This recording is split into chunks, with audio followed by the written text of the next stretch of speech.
Ya, kalau kita bergerak cepat, kita bisa manfaatkan sekitar hampir 300. Minimal ketika entry mendekati tingkat probabilitas yang tinggi. Tingkat keuntungan tentu lebih besar dari potensi kerugian yang ada. Itu yang kita ingin sampaikan ke teman-teman semuanya.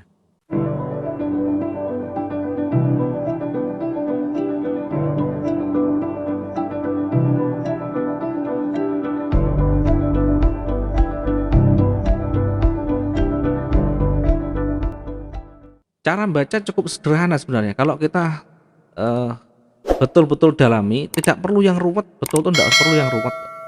Kita tidak usah terlalu jauh-jauh, tidak terlalu muluk-muluk, tidak usah terlalu muluk-muluk. Cukup yang kita pelajari, ya, yang kita pelajari utamanya jangan lupa di sini risk management dan money management. Manajemen risiko dan manajemen lot gampangnya. Jangan bermain dengan lot. Kalau kita bermain lot dengan amburadul, maka sejago apapun analisa akan habis di tengah jalan. Bisa hancur berkeping-keping nanti. Tidak bisa, walaupun nanti sudah pengalaman, sudah ahli, kalau resikonya sudah tinggi, mau diapakan tidak bisa sudah. Mau ditolong pun tidak bisa. Ya kecuali diinjek dana yang banyak. Maka selalu gunakan lot yang terukur. Lot yang terukur itu bagaimana? Selalu biasakan menggunakan ketahanan minimal 20.000. Minimal 20.000. Kalau kita belum punya skill yang mumpuni. Artinya apa? Artinya modal kita dibagi 20.000, lotnya nanti ketemu. Ya, jangan modal 500, lotnya 0,5, 0,7, 0,8. Apakah enggak boleh? Boleh, boleh saja. Tapi ini namanya akrobatik. Nanti kalau terjungkal ya resiko. Ini bukan berarti kita tidak menghendaki teman-teman profit banyak, bukan. Harus diukur. Satu, keahlian, kemampuan, skill kita. Yang kedua adalah kemampuan dana. Kalau dananya tidak bisa besar, tidak mampu yang besar, dana yang kecil, maka ya berarti potensi keuntungan kita yang kecil harus disadari. Jangan minta kecil keuntungan besar. Itu mau menang sendiri dan tidak tahu diri. Kemudian kalau kita misalnya mau nanti saya menggunakan dana kira-kira 5.000 dolar. Maka demo latihannya nanti harus 5.000 sama. Bukan di demonya 5.000, begitu nanti kita menggunakan real account menggunakan 500. Loh kan bisa di-compare, kan bisa dibuat perbandingan. Iya teorinya, tapi begitu latihan itu mindset kita beda, terbentuknya beda. Yang kita lakukan tiap hari dengan latihan itu beda nanti. Ya, begitu ini tolong nanti difahami biar nanti tidak kacau di dalam mengendalikan kerugiannya. Ya, biasanya yang membuat panik itu lot yang tidak terukur. Minimal 20.000 ini minimal. Kalau di awam dan masih belum banyak pengalaman harusnya 50.000 ketahannya. 50.000 pip. Sehingga kalau modal misalkan 5.000 ini minimal harus 20.000 ketahanan kita. Ya kan dapatnya kecil. Yang dihitung jangan dilihat orang screenshot. Kalau orang screenshot profit besar-besar itu kita harus menyadari apakah saya sudah sekelas dia, apakah saya punya keahlian seperti dia, kemudian apakah dia itu bisa profit konsisten begitu, kita tidak tahu. Karena yang tahu dengan diri kita adalah kita sendiri yang mengukur. Contoh ini modal 5.000, gunakan yang minimal 20.000. Ini minimal sudah, jangan ditawar lagi. Maka lot itu maksimalnya adalah 0,25. Maksimalnya 0,25. Ini satu periode transaksi. Bukan 0,25 berjajar sampai 5 sampai 10 gitu, bukan 0,25. Maksimalnya adalah 0,25. Sehingga ini bisa dibagi menjadi beberapa, 0,1, kemudian 0,2, sorry ya, 0,1, 0,2, 0 bukan 0, ya 0,05. Jadi bisa ditukar begitu. Atau kita perkecil lagi 0,05, 0,0 dan sebagainya. Di dalam satu sesi itu maksimal adalah 0,25. Kalau sudah dipakai 0,25 kemudian salah gitu ya, maka yang kita lakukan recovery, cut loss atau ditambah. Nah, kalau ditambah, kalau kita menggunakan angka ketahanan 20.000 ini sebenarnya masih bisa, meskipun tetap berisiko. Ya, meskipun tetap berisiko. Maka saran saya gunakan di awal itu lebih kecil dari maksimalnya. Maksimal 0,25 maka pecah dari beberapa lot dan kuasai lotnya. Kemudian lah kemarin saya lihat di recovery kak modalnya kecil, lotnya kak besar. Ya mohon maaf, ini kita bukan saya untuk memberikan contoh yang berisiko tinggi, tetapi kembali pada skill dan latihan kita, kembali pada pengalaman kita. Ya, kelasnya mungkin sangat berbeda. Kita sudah puluhan tahun berkecimpung begitu, mungkin panjenengan masih belum terlalu, dan kita sudah malang melintang, rugi kita sudah kita kenyang duluan. Jadi rugi itu sudah kita alami duluan, bahkan sampai pinjam bank sampai tidak bisa membayar, sampai gelandang. Kondisinya betul-betul parah. Jangankan mau membayar, buat makan aja tidak bisa. Dan itu kita alami. Karena itu belajar dari pengalaman, belajar dari yang sudah kita lakukan tentu lebih baik. Ya kalau saya memang sudah diuji, sudah menguji lama. Jadi lot yang selalu kita gunakan selalu di angka yang pasti, selalu di angka yang fix 0,25, 0,55, 0,75, 1,25, 2,01. Dan ini selalu kita gunakan. Masing-masing ini bukan 100 kali transaksi kita, bahkan ribuan kali kita sudah transaksi dengan angka ini, sehingga sudah betul-betul di luar kepala. Kapan kita menggunakan angka ini? Kapan kita menggunakan angka ini? Kemudian kalau ini salah bagaimana? Kita sudah pengalaman panjang di sana. Dan itu selalu angka itu yang kita gunakan. Maka teman-teman kalau pengen bisa terbentuk intuisinya, belajarlah dengan angka-angka yang sama. Kalau kita kompon, kita kumpulkan, nanti akan menjadi bertambah terus. Kalau profit misalkan sudah dari 2000 menjadi 2500, biasanya disuruh kompon kalau kita diajari dulu. Dikumpulkan, nanti habis ini dari lot 0,1 akan naik 0,15 gitu. Karena modalnya bertambah. Justru saya mencoba begini tidak jadi. Ya tentu bukan berarti teman-teman tidak cocok begitu. Kan harus diuji. Kalau saya, karakter saya memang tidak cocok dengan begitu. Yang saya cocok adalah satu modalnya fix, misalkan 3.000. Maka ketika profit 1.000 jadi 4.000, selalu saya tarik. Yang 1.000 saya tarik kembali. Kembali ke modal awal. Bagaimana kalau rugi? Ya ruginya yang penting tidak terlalu jauh. Kalau cuma rugi 200, 2.900, ini masih stabil, masih bisa dengan angka yang sama. Ya, paling penting adalah kita memanage dengan baik bagaimana lotnya, bagaimana resikonya. Nah, saya tidak merekomendasikan dan mengajari yang high risk karena ini wilayahnya wilayah yang sudah betul-betul jam terbang yang tinggi dengan pelajaran yang maksimum di sana. Kalau nanti di awal kita kasih contoh yang harus seperti ini, tentu akan kacau, akan kocar-kacir nanti. Ya, kan contohnya begitu ya. Contoh itu sesuaikan dengan kemampuan. Minimal yang kita sampaikan, pesan yang tersirat di sana adalah metodenya, bukan angkanya.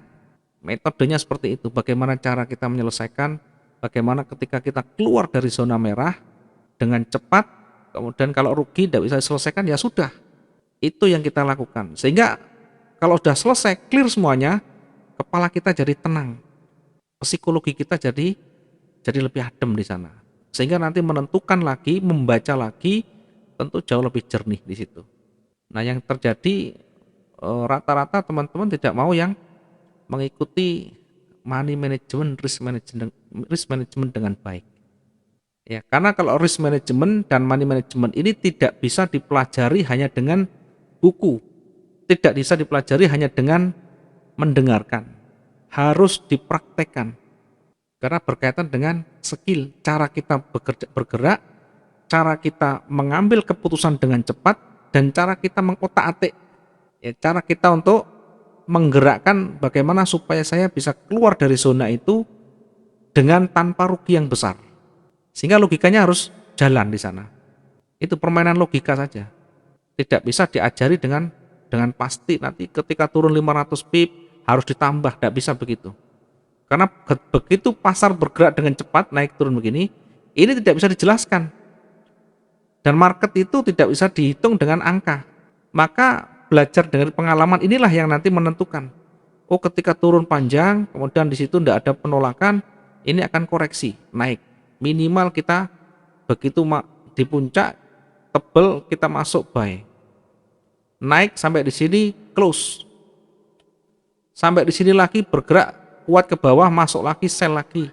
Sampai di bawah lagi, close lagi. Ini adalah teknis dan ini harus dilatih. Tidak bisa diukur dengan pip, tidak bisa diukur dengan persentase kalau udah kita bergerak dengan pergerakan running begini. Kecuali kita standar bergerak, marketnya naik, kemudian di ujung ada penolakan, kemudian ada warna merah, ada konfirmator di sini, ini baru kita sell. Ya, ini cara-cara standar.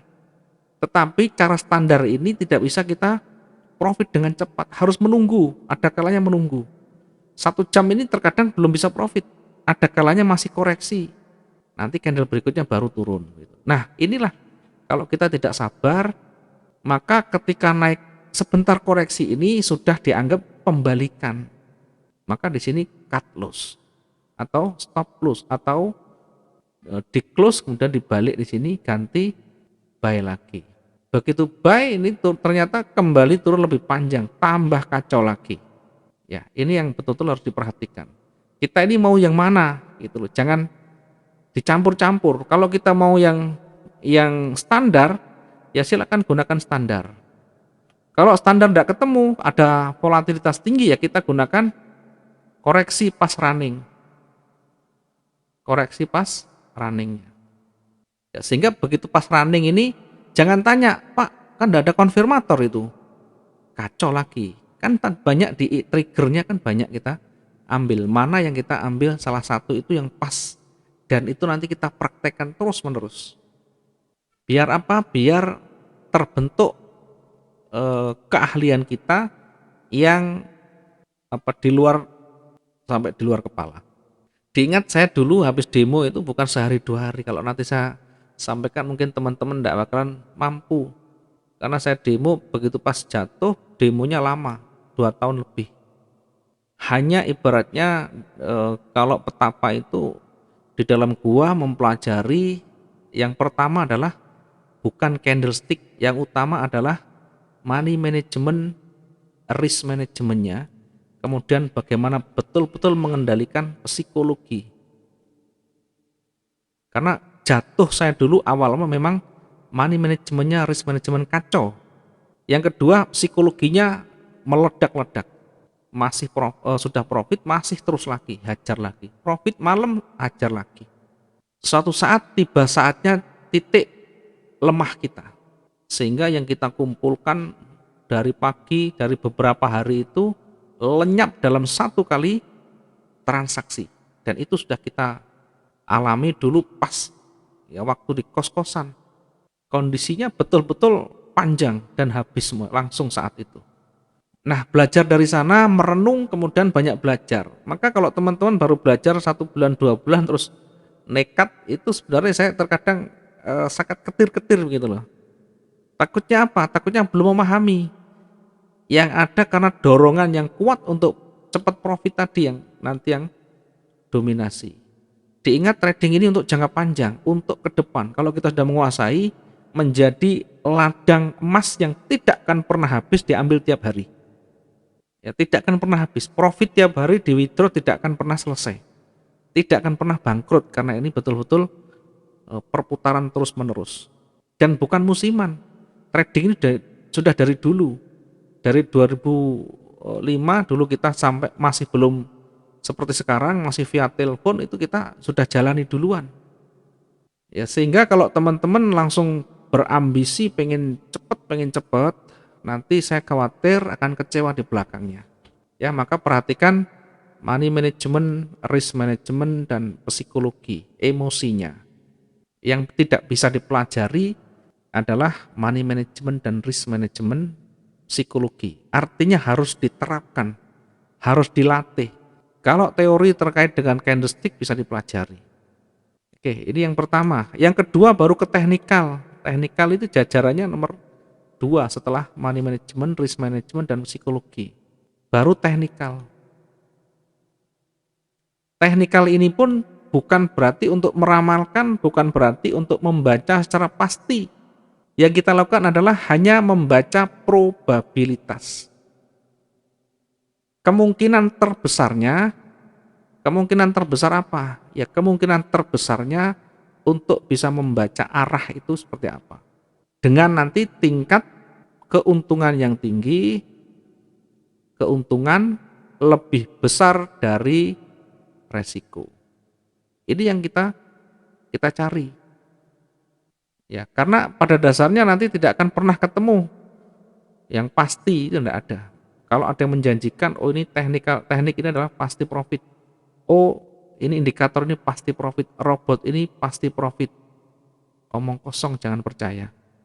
Tidak ada yang bisa fix, tidak ada psikologi pasar yang bisa dibaca dengan bahasa statis. Karena psikologi itu harus diikuti dengan psikologi. Sehingga ketika sudah kita menemukan probabilitasnya, tingkat kemungkinan terbesarnya, baru kita entry di sana. Untuk apa? Ya untuk mencari keuntungan biar lebih besar dari resikonya. Tetapi jangan lupa resiko selalu mengikuti ini. Maka nanti fungsi dari penekanan resiko adalah risk management tadi. Ya, trading itu kalau rugi pasti, begitu kita masuk sudah rugi. Ya, bukan begitu masuk profit, begitu masuk rugi, kena spreadnya. Langsung rugi. Maka perlu namanya batasan risiko. Nah, teknikal ini nanti yang cocok yang mana, kita nanti yang bisa memilih. Mungkin teman-teman tidak cocok dengan model price action, model pergerakan harga begitu ya. Ya tidak masalah, jangan diteruskan kalau memang tidak cocok. Kalau mungkin cocoknya dengan indikator ya silakan. Kita tidak memaksa karena semuanya punya jalan sendiri. Ya, punya keyakinan sendiri. Kalau dengan indikator dianggap sudah profit, bisa nyaman, ya why not? Kerjakan saja. Oke. Nah, sekarang teknikal ini apa yang harus kita pahami? Teknikal ini gampang sekali sebenarnya. Maka selalu kita sampaikan buat trading itu yang sederhana dan mudah. Ya. Maka di slogan kita Wijaya Trading itu adalah trading itu sederhana, profit itu mudah. Biar mindset kita itu tidak terlalu ruwet, maka kita buat yang sederhana.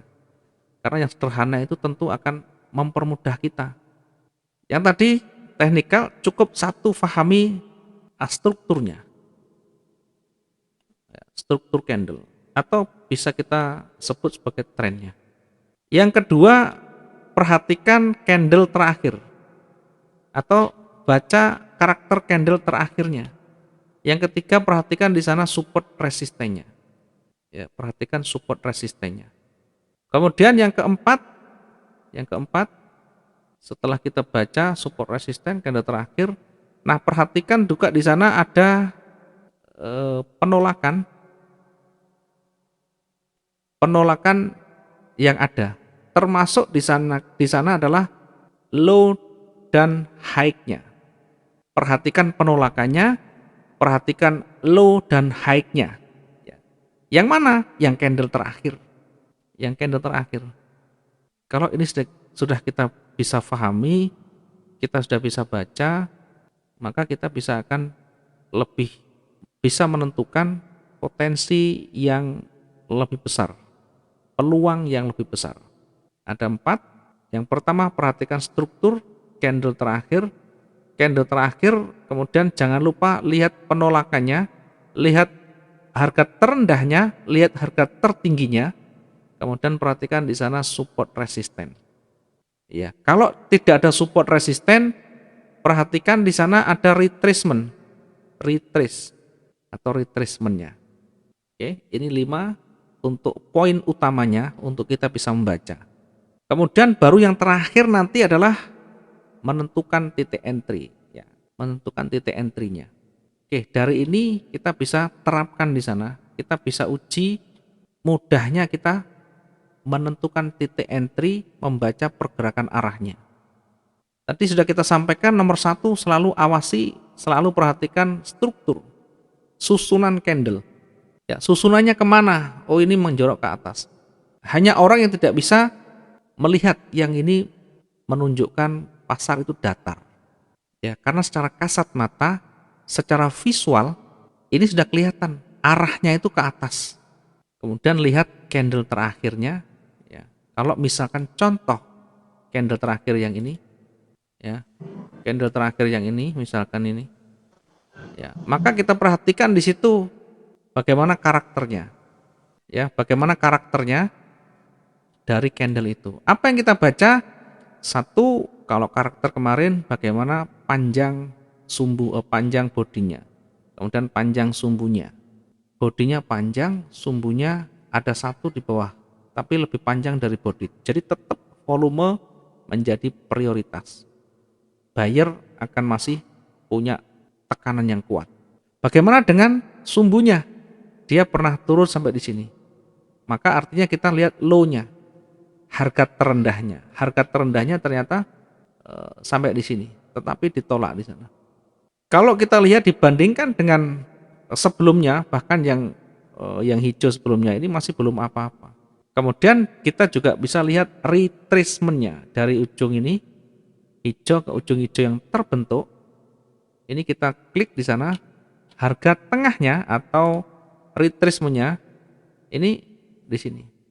Sehingga bagaimana kita bentukannya? Bentukannya dia di atas. Maka ketika masih berada di area koreksi, kemudian dia breakout, berpeluang lanjut naik lagi. Ya, kira-kira seperti itu. Mungkin nanti penjabarannya lengkapnya bisa banyak latihan. Kemudian ini tadi materinya, ya, nanti bisa sambil dipraktekkan. Kemudian kalau misalkan kita mau pending order, biasanya teman-teman yang baru tidak tahu pending order itu apa, caranya bagaimana. Menerapkan stop loss atau batasan risiko terkadang juga masih bingung. Maka saya coba untuk memberikan petunjuk di sana.